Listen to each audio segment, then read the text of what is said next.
I guess we could always just see which faction we used to clear out the last mission by which faction is closest to the Black Gate, because we're working that way. Hi, welcome back. Hello. Welcome back to Lord of the Rings. It's Monday morning actually. Time I've a time I've never recorded before, but this is a special occasion, so to speak, because my girlfriend had to be somewhere that was close to my house. The mouths of the Entwash, the rivers Anduin and Entwash meet, thus creating a marshland of nearly 100 miles. So she stayed the night yesterday, and therefore I'm only going to Leuven today. It's not really a problem because, well, my class today got dropped, so... Destroy all Mordor forces. First thing we're gonna do immediately is get our elite squad going, which we used to, but I'm gonna include these guys as well. And just make this our elite squad, huh? No, first things first, get some economy buildings going like we always do, and that'll make us be set for the whole mission, because we have enough resources anytime. Are these all the heroes except for Gandalf? Yeah, they are. Check the bonus objectives.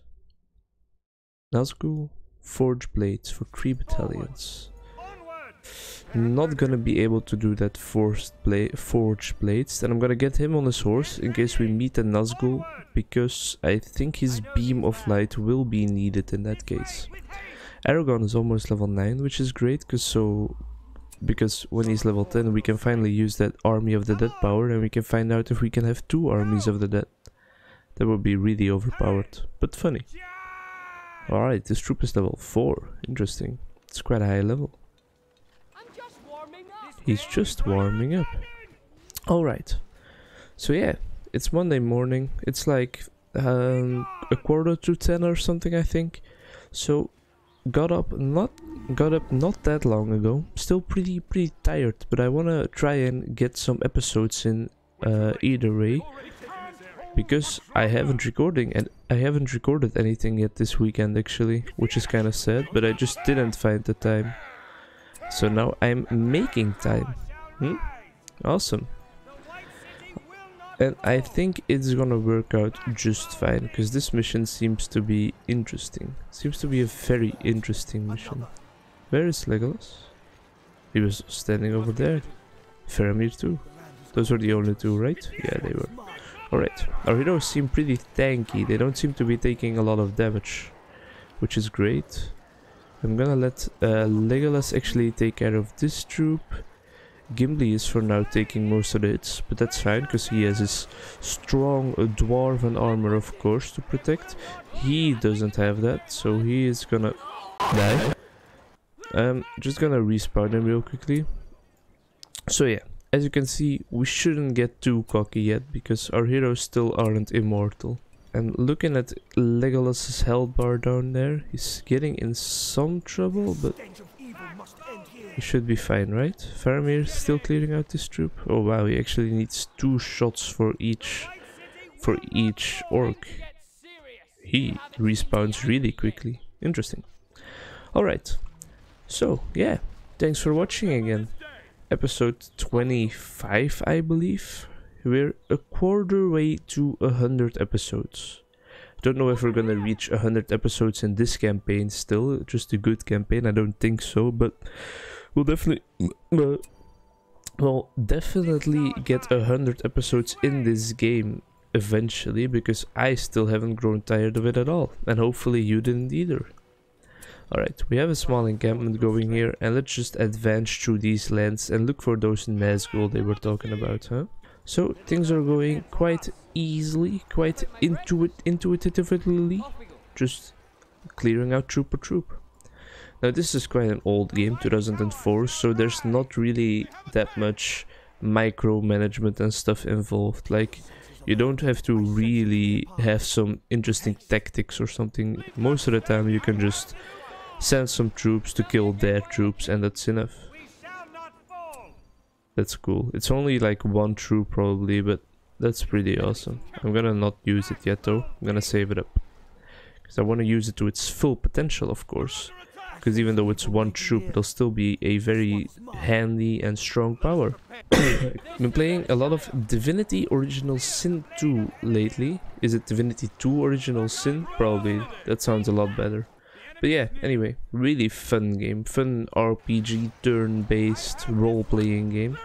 I've been playing it with my friend Crowgrin and with my other friend that also does YouTube, Stef. And yeah, it's an interesting experience. Kind of being like all serious about your character and developing an actual backstory and stuff. It's interesting. I actually got gifted Divinity by Stef, which is nice. It was a late birthday gift because my birthday was on Valentine, but that doesn't make it any less appreciated, of course. Really a fun game. And we've already sunk like, I think, I'm gonna say like 8 hours into it already or something. Which doesn't seem that long, but I haven't had it for that long either, so... can I quickly close my gate before they get in? No, there you got it. Well, no problem, I guess. Our towers will take care of them. Let's make sure these guys are fine. Where's Aragon? He's just standing here. That's not that good. Let's make sure Gimli's fine. He should come and help out. I'm gonna quickly heal up Gimli because I think he's gonna need that. And they can move up to them. Let's regroup a bit. Boromir, don't just stand there. Gimli, same goes for you. So yeah, Divinity. Well, did you look at him go? I didn't know that ability made him faster as well. Make sure Boromir doesn't die. Let's let nearby enemies stand in terror for a bit while we get them out of there for a second. Alright, he's back, that's great. Because these are a lot of troops. I'm gonna use my elves. Alright, he's here as well. What's Aragon doing? He's still going fine. I'm gonna use his troop for this. Cool. So it's actually just like a fully fledged troop of the Oathbreakers that spin around with the troll.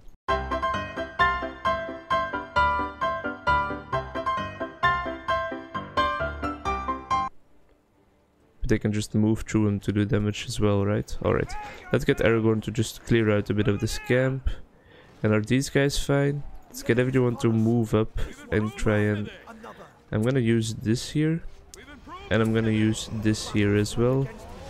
Legolas is kind of dying, but sure. Let's just do it like this. I'm gonna get my Ents to throw rocks. Look at Aragorn's health bar real quick, he's still going fine. That's quite a lot of troops. Alright. I'm gonna let him regroup with the rest and I'm gonna do it camp per camp. That seems to be a bit of a better, safer approach. Huh? Alright, so they can all destroy that tower. Now they can all destroy this building. Everything is going a-okay. So yeah, one of the most unique things in gaming I actually experienced in Divinity, which I was talking about earlier, and that is for a certain mission we had to choose... Hey, that was on accident. Alright, so I had to actually choose, like... Well, I mean we had to choose between 3 identical items, which one was the right one for the NPC that we were doing the mission for. And interestingly enough, we actually we searched the dialogue that we had with that NPC to see if he gave us kind of a clue about which soul jar it was would be the right one. And that's just like I can hardly fathom that. That's something I've never done before in gaming, I think. Just like having to look up... Legolas, you can come and clear out this troop. Having to look up in-game dialogue to be able to complete the quest. It sounds pretty interesting, pretty cool though, right? Yeah, it was an interesting experience. Really a fun game. We spent like 8 hours in it, as I said, but we haven't even made it out of the first island, just because there's... That was weird.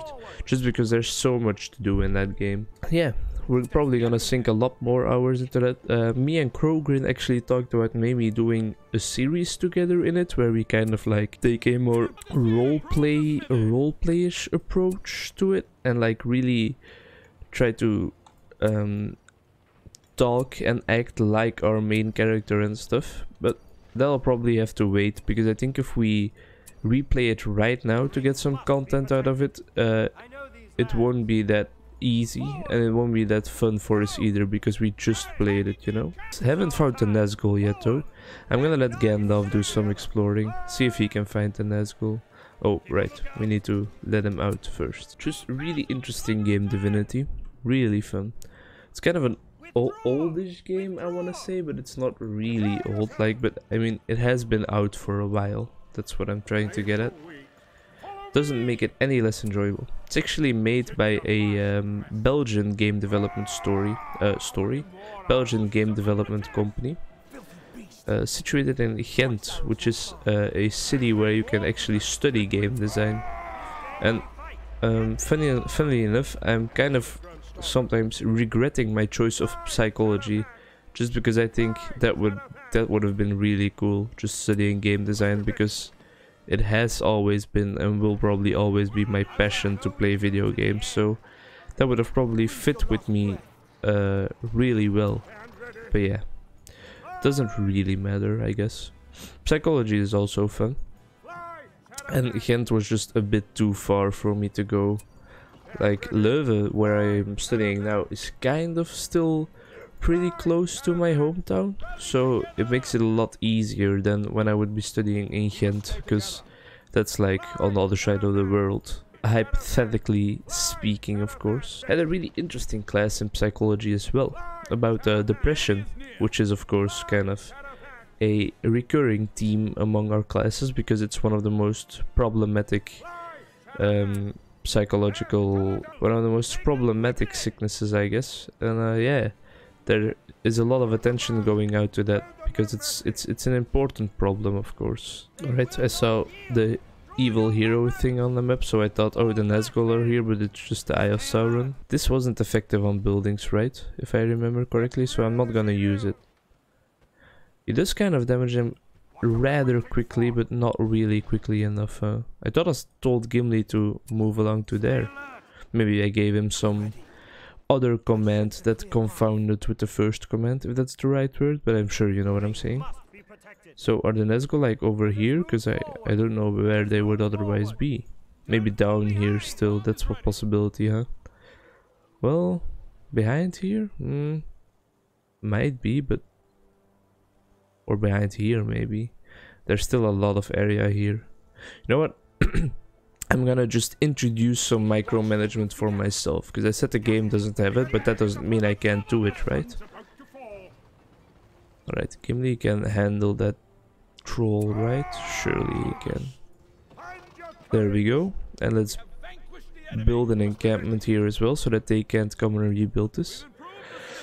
What was I talking about? Right, the interesting lecture about depression.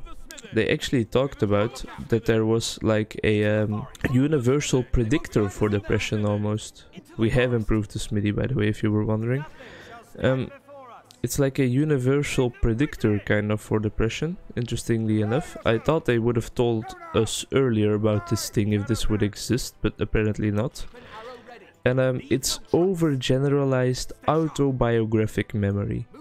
Now that probably sounds quite complicated when you just hear it like that first, but if you separate it into its separate pieces, it sounds a lot more recognizable. So overgeneralized, it's too general, it's not specific enough. And then autobiographic is about yourself. So memories about themselves, they are overgeneralized. So they don't have any attention for detail on those memories. They don't have any details on those memories, and they just remember really unspecific things. Now, this makes them a lot more vulnerable to depression. Interesting, right? One of the mechanisms, I'm not gonna go into... Oh, here they are. Or here he is. Is it only one? I used all my fire arrow troops to come and find them, because of course, as you can see, they completely shred through it. easy enough. Alright. Gonna get all my heroes over here and destroy this encampment while my fire archers do this one. And yeah, they tested this with like this task where they just got presented a bunch of words and they had to think about a memory that lasted less than 1 day and only happened once. So pretty clear instructions, right? But still, people with depression or with a higher risk for depression fail to name one thing. They said stuff like, for example, if you would have seen happiness or something, instead of saying like, oh, last year on my birthday this happened, like one specific thing, they talked about things like walking my dog makes me happy or something. And that's a classic case of overgeneralizing your autobiographic memory. And this makes therapy, for example, also less effective on them, because to be able to use therapy effectively, you have to remember the things you learned in therapy, but you have to remember the specifics. Because if you're just like, oh, that session went well, you're not gonna do anything with it in your daily life. But if you are like, oh yeah, I learned this and a specific detail, that'll help you to like get cured from your depression. Thanks a lot for listening. Thanks a lot for watching. Thanks a lot for hanging out. Thanks a lot for existing. Thanks a lot for breathing. Love you all very much. Talked about divinity and depression this episode. Can't type. Sure, fine. Divinity, depression. 362. They're all quite close, the archers. The guys. But yeah, thanks a lot. Hope to see you in the next one, which I will probably record right after this. And bye-bye.